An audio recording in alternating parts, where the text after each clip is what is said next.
Today we begin with a fundamental shift that's happening in American science.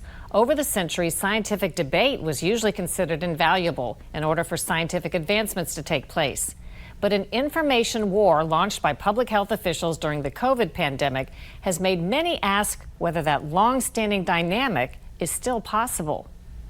I think we're in a very, very bad state. We're going to need to have a very honest look at the problems in this pandemic. Almost like a 9/11 style commission. Dr. Jay Bhattacharya says he never imagined he'd find himself at the center of a firestorm during the COVID pandemic.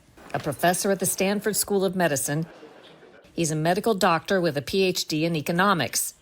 The story of how he went from respected mainstream academic to the focus of an organized smear by top public health officials begins about 6 months after the national COVID lockdown began.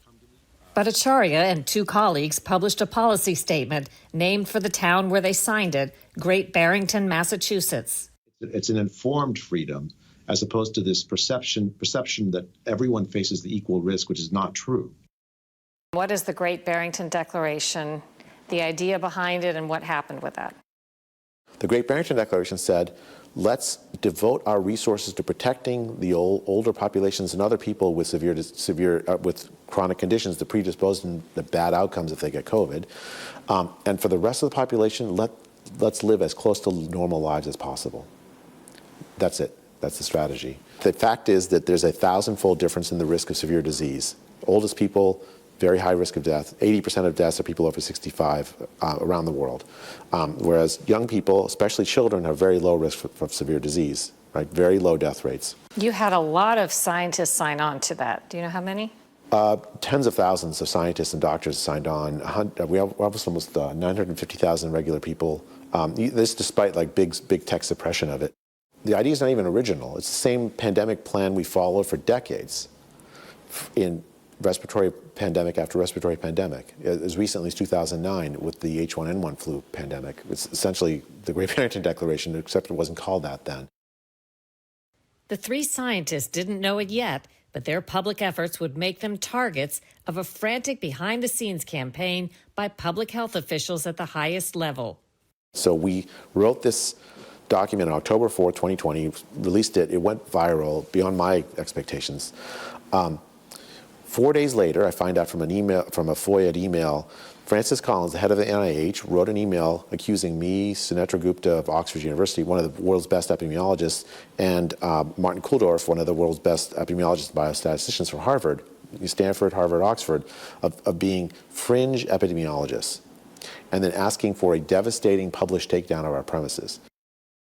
The emails were recently revealed through a Freedom of Information, or FOIA, request. On October 8, 2020, Dr. Francis Collins, head of the National Institutes of Health, or NIH, emailed White House COVID advisor Dr. Anthony Fauci, who heads an NIH sub-agency called the National Institute of Allergy and Infectious Diseases. Collins calls Bhattacharya and the other Great Barrington Declaration co-authors three fringe epidemiologists whose proposal seems to be getting a lot of attention, even a signature from Nobel Prize winner Mike Levitt at Stanford. There needs to be a quick and devastating published takedown of its premises. I don't see anything like that online yet. Is it underway? Collins asks Fauci. The public health leaders were turning to online media to personally discredit the scientists. Fauci later emailed Collins copies of articles published by Wired and The Nation magazine attacking the Great Barrington Declaration and its scientists. It was essentially an organized propaganda campaign started by the NIH, at least as best I can tell with the FOIA documents I've seen so far, to marginalize me, to call me fringe, even though I've been a Stanford professor for 20 years in the medical school. So were you ever called fringe, to your knowledge, before all of this? No, I don't. I mean, not that I'm aware of. I would have thought that if I were in Tony Fauci's position and you have prominent outside scientists saying, look, the strategy we're following is deadly and leading to too many deaths and not particularly is not saving lives, is bad, I would have engaged with those scientists to try to understand what are they talking about. Instead, I've never heard from him, and I felt the brunt of the propaganda campaign where he had friendly reporters come and try to attack me. His friendly to him come and attack me. We asked Fauci and Collins for interviews about the Great Barrington Declaration and their emails, but they declined. A spokesman told us Collins, who is no longer head of NIH, has been very vocal about his opposition of the Great Barrington Declaration, stating that it is scientifically indefensible and irresponsible. Here's what Fauci said in October 2020 about the idea in the Great Barrington Declaration of protecting the most vulnerable and keeping schools open and life relatively normal for everyone else. If you talk to anybody who has any experience in epidemiology and infectious diseases, they will tell you that that is risky, and you'll wind up with many more infections of vulnerable people, which will lead to hospitalizations and deaths. So I think that we just got to look that square in the eye and say it's nonsense. In fact, a growing body of scientific data and evidence supports the approach outlined in the Great Barrington Declaration. Lockdowns failed at short-circuiting COVID, and the toll in terms of economic losses, physical and mental health, and education have been well documented. Recently, Fauci insisted lockdowns saved many lives, but he was surprisingly in sync with Bhattacharya and the Great Barrington Declaration about the harms of the restrictions. Particularly in children who are not allowed to go to school, in the psychological and mental health aspects it has on children, in the economic stress that it puts on society in general, on individual families. Obviously, those are negative consequences that are unintended. Yet the Great Barrington Declaration scientists who strongly argued the same thing in 2020 found themselves attacked and subjected to smears and career threats by the scientific establishment they once embraced.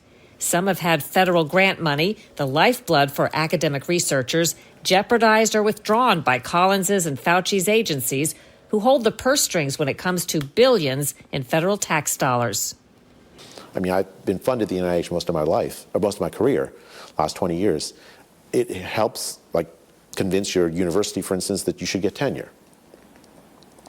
A lot of scientists looking at this say, okay, well, these are fringe ideas. I better stay silent or else my career is threatened.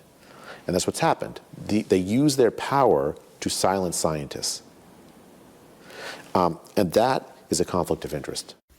Bhattacharya says he's survived because he's tenured at Stanford, but that his reputation is irreparably damaged in some corners. Now he's among a group of scientists and watchdogs pushing for major reforms. So the people have been misserved by public health. And so the people are going to have to demand that the reforms that happen are driven by people who are not conflicted, who didn't make these mistakes. And I think so. I know that there's an impetus to try to do an evaluation where the people doing the evaluation are those same ones who made the mistake. If that happens, it'll just cement the distrust that the public has in public health. Certainly it'll cement my distrust. What is among the most important things you've learned, maybe in the bigger picture as a scientist, about how things work when there's a message that's to be put out?